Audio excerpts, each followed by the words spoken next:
You can try this at home. I wanted to just give a quick tip. Sometimes you have situations like this. I did an addition on the house and this is tied into the original wall. And although maybe I could technically pull it forward a little bit, it starts to get trickier with this situation where this is added, but it's not actually nailed into the wall or anything. It's the kind where you can adjust it to stick it into the wall, and behind all of this is some OSB. So it's not very realistic. Now they do make these little plastic tabs you can use to push things out so that I could potentially get a cover on here or something like that. In this particular case, I could probably just leave this inset, and you know, I did pick up some screws that were long enough, so I could probably just jam that in there. But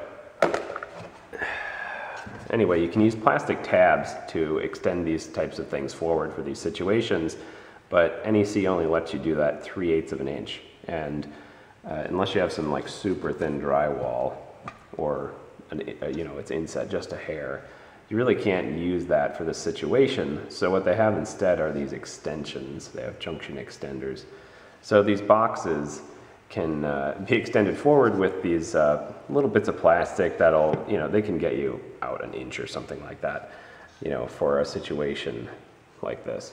But what occurred to me is there's no difference between those PVC or acrylic plastics that bring things forward past 3/8, and the price tag is quite high. So I wanted to make this video to suggest that you could actually take another cheap new construction box like this, mark it with the amount you want to extend, and just Dremel that right out.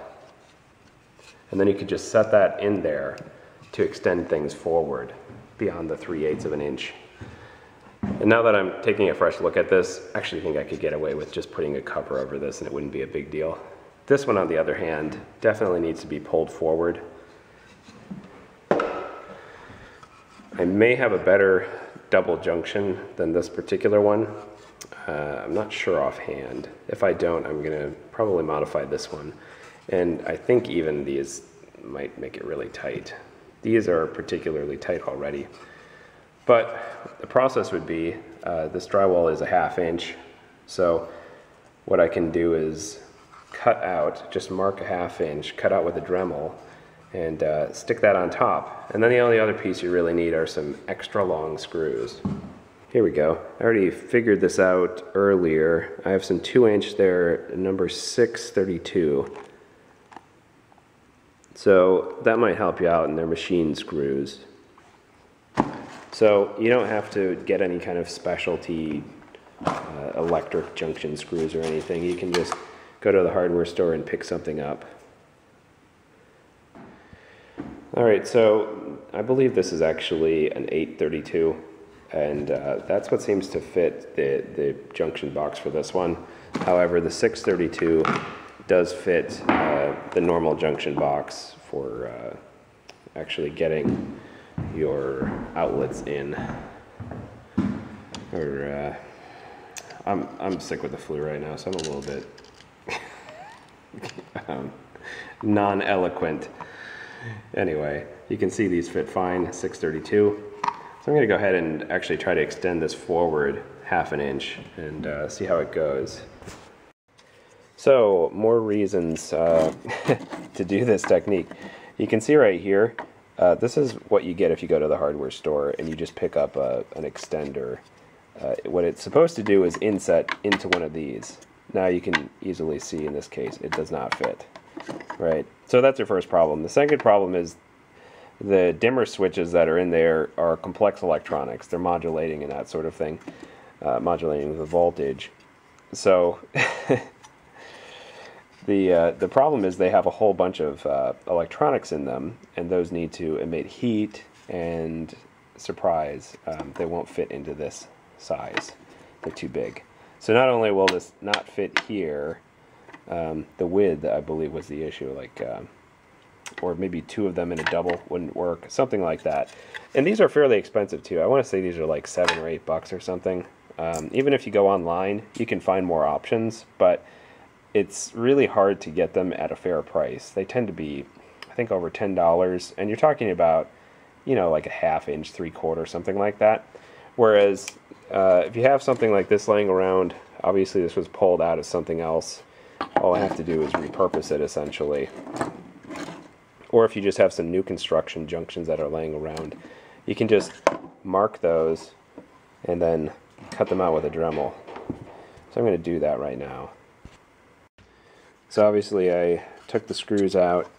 Any hardware like that you'll want to get rid of. And then I just set my calipers to a ½ inch and marked across. I just did a scratch like this. That's one of the nice things about calipers. You can just run them along things and they'll make a little cut. I'm assuming this is accurate. And that little scrape actually lines up pretty perfectly with this part. So I'm just going to cut that out with the Dremel. I just happen to have a bit designed specifically for cutting plastic, but I'm not confident it's going to work well for this, so I'm going to try to find my multi-tool attachment. By multi-tool, I meant this multi-cutting adapter thing here. What you do is you push this down and you can insert other types of heads. Now ideally I would actually use, it's this cutter that has basically a bunch of generalized patterns for cutting. This is not that. This is just something designed for, this is a cutting wheel. And it's designed for stuff like metal. This is not metal. It's going to have more friction than is ideal, and it's going to stink a bit. So that's something to keep in mind. The bright side, this is a nice thin but wide disc. It's 1½ inches, which gives me plenty of space to just work on the cutting part and not think too much about angle.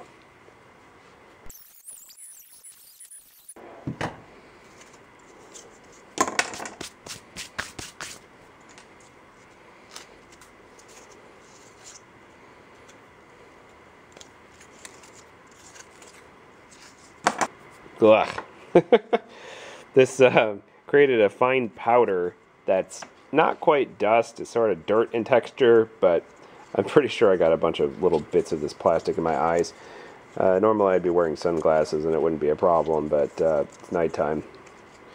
Running on 3 hours of sleep, and I have the flu, so obviously I'm making smart decisions.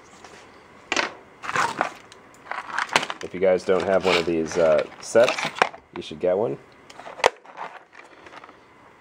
Not sponsored or anything. It looks like it's called Easy Lock Cutting Kit, and I found it very helpful over the years.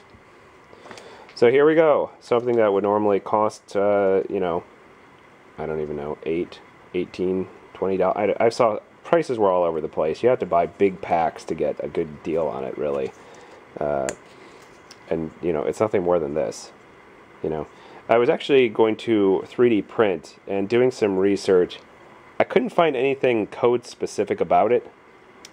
I might not have been able to perhaps find the right sources to get that kind of information, but the gist of it is that there is plenty of junction material for electrical that is acrylic. I couldn't really find anything PLA though. So I'd say if you're going to 3D print an extender like this, you might try doing that in acrylic rather than PLA. Personally, I'm a big fan of PLA, and although it's biodegradable technically, it takes something like 5 days at 150 degrees Fahrenheit or something. It does not degrade rapidly. It's quite a slow process. It's really not as biodegradable as people would have you think. It's really not that green a filament in that sense, or a polymer, because it does not degrade readily. So I would actually say it's not going to live in a landfill for 1,000,000 years, but do we really need our junctions to last 1,000,000 years, you know, as far as the polymer breakdowns? So why not use PLA for it? However, I don't think that would actually be something that would be allowed by code. Now, I apologize for not documenting this procedure, but I don't have somebody with a camera that can get every angle just right and direct this properly. I'm just doing this on my own, just some dude sharing a tip. So anyway, you can see I have these in here. I have my extender as seen by the ugly color of paint that was on it, and it fit great. One caveat, you definitely have to make sure you line these screws up. Now on this double, I have the benefit that these are already aligned for the second one. So once you get one of these lined up, the other will fall into place. It might help you out just to know you can leave these things just a hair. I mean, this screw is too proud. I have to put that back a little further, but you can leave these things out just a hair so that they can have minor adjustments like this. And that makes it a lot easier to get a double junction cover over something like this. Well, I was a little bit bummed that I had a little bit of a gap here. I filled it behind with some acrylic and smoothed it out with something flat. And a little bit on the side too. Not a big deal in these situations. Fill it once, smooth it out. Fill it a second time, smooth it out. You can even put the cover on, smooth it out. Sorry, missed the camera on that. Smooth it out and then touch up the paint. Not a big deal, but this is not the style of junction that I'm using, actually, turns out. This is, and you can see that the margins are much larger. So apparently I just don't have any double junctions that are in that style. This must have just been some leftover. So I'm not going to sweat it too much. It's actually sitting just a hair proud, and again, touch it up with some acrylic, smooth it out. Not a big deal. Did want to show you what this is controlling. It's a dual set of dimmers controlling these two fans, and you can see that it adjusts the brightness and also has the ability to control the fan speed. So basically these are all set to high speed, and then the dimmer has, I think, a low, medium, high. So kind of thought that was nice for these. The only thing I don't like is I can hear it a little bit, and I've noticed that the circuit seems pretty sensitive to load as well. I think it's actually these fancy LED lights that I have. I can sometimes catch some flickering. Either that or this modulator isn't very good. I'm not sure. These modulators are pretty pricey though, so. One thing I also like is that it has the ability to completely turn these off. That way, if you don't like you know, the dimmer function or something like that, and you want to completely shut it off, it does have the ability to totally shut off, which is nice. So this will be replaced. I won't actually have this slight margin here. And these are like right on the edge of the allowed angle for the hardware. It does have a slight amount of wobble I could probably balance out, but I'm just not that worried about it, honestly, because it doesn't get out of control or continue beyond what would be safe. So, but I was surprised this angle was so extreme. Actually drywalled this entire thing myself, and there are definitely some lessons. On the ceilings, I thought it would be easier to do the seam work if I just did kind of a grid. That was a big mistake because it was harder to hide the lines. I did use a drywall adhesive, a caulk, which I can actually show you. I have a tube of it. Yeah, this liquid nail drywall adhesive caulk, and you can just run that along all of your studs, and it's nice because it kind of evens it out, and also has very good acoustic qualities, so it won't cause sound to kind of travel throughout. The only wall I didn't do that with was this wall, which I kind of wish I did in retrospect, because if I push on it, I can tell the layers between the existing OSB and the drywall do have a little bit of movement. So that was one lesson. The other lesson I learned the hard way, I did use a paint sprayer, and that was great. I actually used that Harbor Freight paint sprayer, and it worked out really well.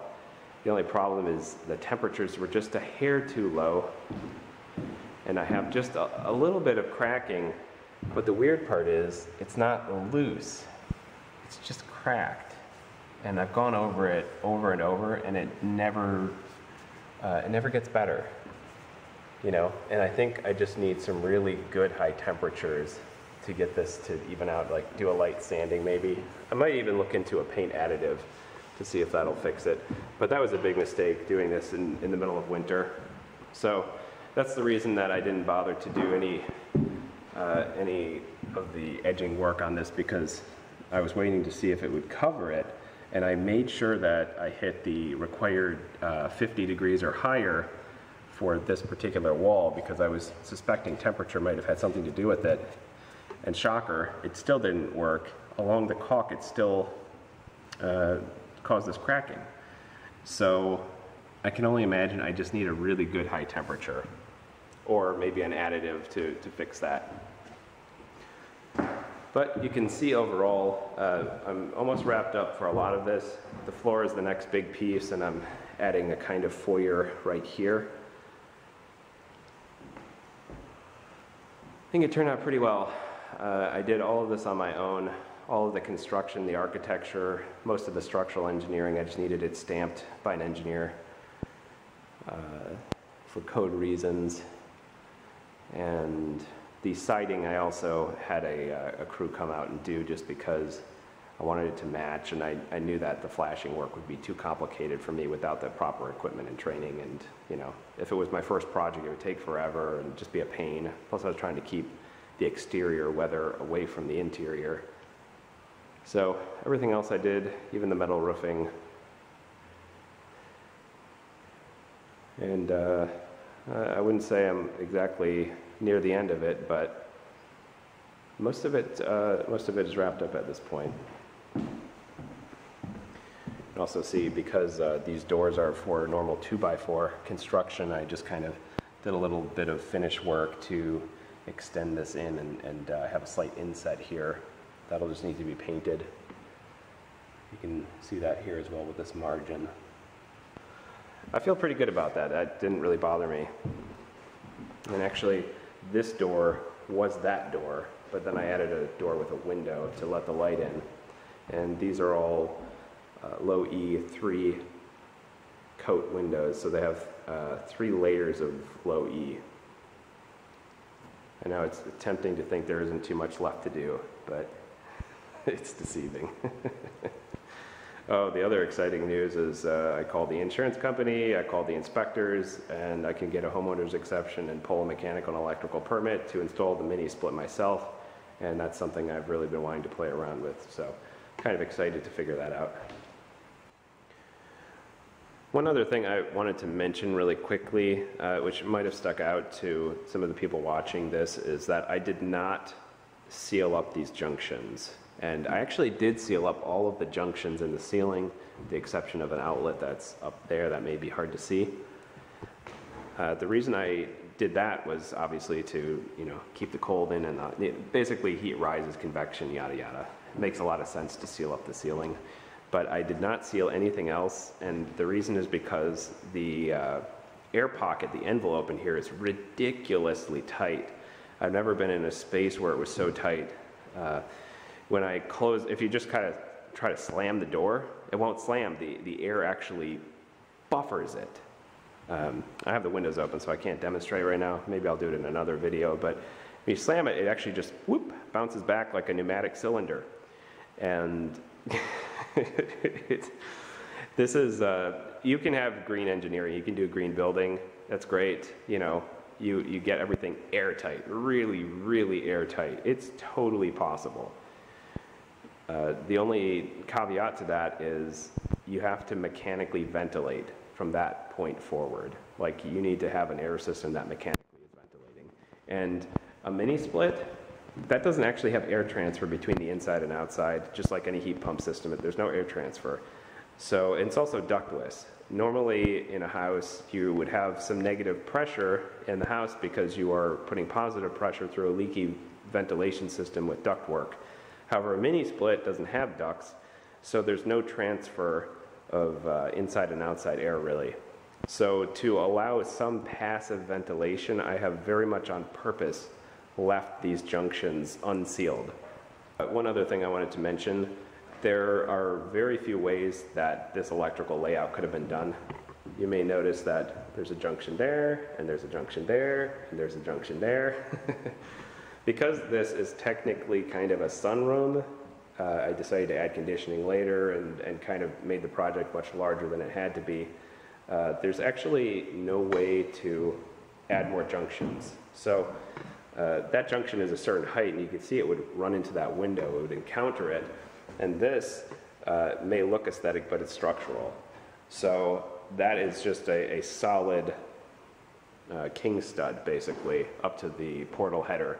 So it's really tricky. The engineering behind the structure to have so many windows and to meet code in a certain way is very tricky. It can only be done in a handful of ways. And electrically speaking, this is pretty much the only way it could have been done. So it did actually make the electrical layout a no-brainer. I have a 4-way switch for the lights in here and a switch on the inside so it can be shut off from there. But this really could have only been done in a handful of ways. So that's the reason, because you have to have an outlet every 6 feet or within 6 feet of another outlet. So technically I think you can do like a 12-foot span, and I believe this is 10 feet, something like that. Something like maybe 9 or 10. Anyway, I didn't have to work too hard at the electrical layout beyond what I thought would work for lights. The only thing I regret about the lights is I feel like that's a little low. I maybe would have liked to either have a second set or maybe a little higher, because the direction of the light, I think, kind of hits in the middle a little bit, and I feel like I can't get quite the complete lighting I was hoping for in here. However, when the sunlight is in here, the whole room lights up, which is the reason for the flat white paint with only one wall that's colored. You know, all of that light energy is going to reflect around it. It really lights up brightly in here, which is kind of the point. If you enjoyed this video, please like and subscribe. Helps a lot. I appreciate it. Thanks for watching.